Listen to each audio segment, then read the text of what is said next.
Hey, welcome back everyone. It is now August 8th of 2020. Now, one thing that a lot of fans will indeed agree on is the fact that Kathleen Kennedy, as the head of Lucasfilm, as the president of all things Star Wars, was never really the best fit for the franchise from the very beginning. This is Mike Zero. Make sure to subscribe if you're new to the channel for future Star Wars content. Now, the one thing about Disney Star Wars is that we do know that they are heading in a better direction to handle the universe moving forward, given that George Lucas, Dave Filoni, and Jon Favreau are all working together as a team in order to really deliver authentic Star Wars material in the forms of TV shows, books, novels, comics, video games, movies, and so on and so forth.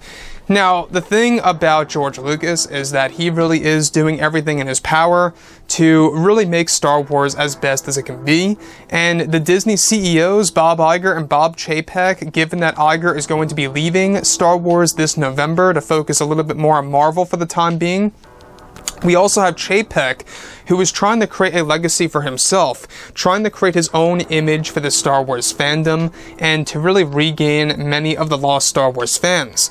Now, what's really intriguing all has to do with Disney CEO Bob Iger. Now, this is a big deal because this actually involves Lucasfilm's Kathleen Kennedy, writer and director Rian Johnson, and of course other aspects of the Star Wars franchise under the Disney era, or as I like to call it, the Kathleen Kennedy era of Star Wars. You know, given that now she has pretty much no creative control except the Leslie Headland Star Wars TV series.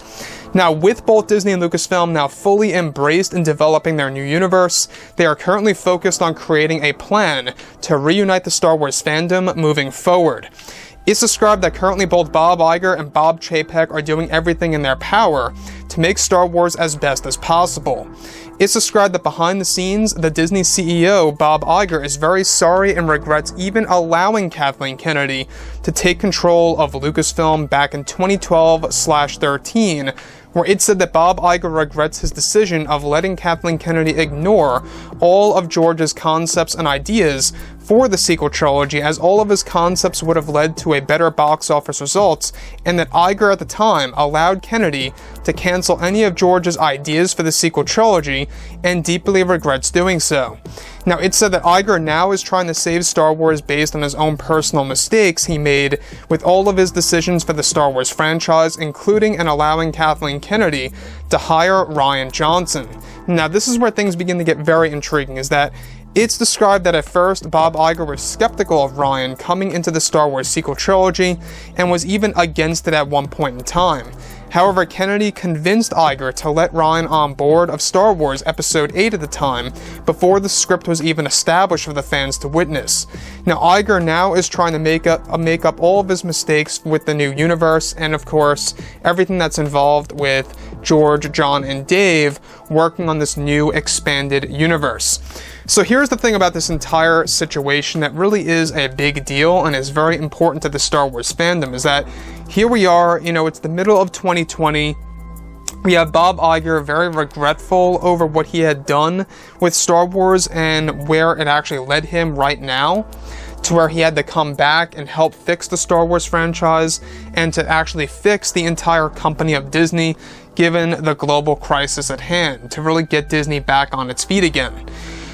So Bob Iger, I can understand where he's coming from. You know, it seems that it is quite a surprise that Iger wasn't all for Rian Johnson at first, and that he was actually against Rian Johnson for quite a bit of time, until Kathleen Kennedy really, you know, proposed all these ideas and convinced Iger that Rian was the best choice possible for The Last Jedi, at the time being Star Wars Episode 8.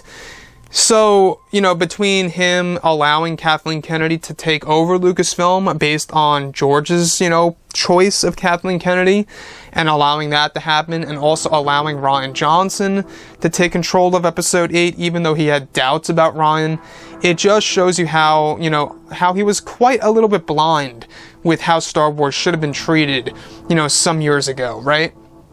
But here we are, we got Iger and Chapek on a roll, you know, allowing George, John, and Dave to deliver authentic material.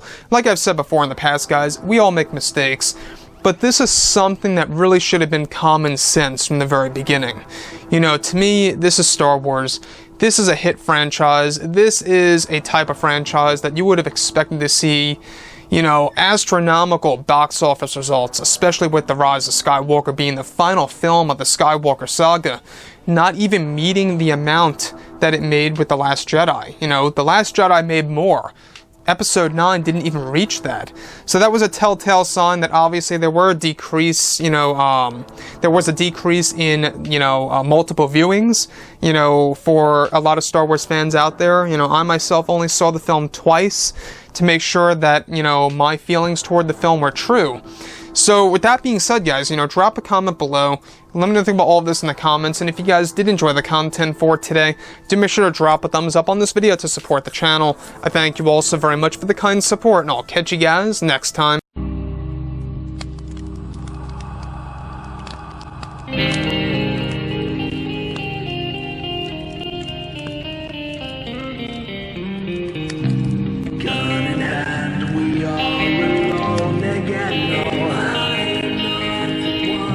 From night to moon, we hear them moans again.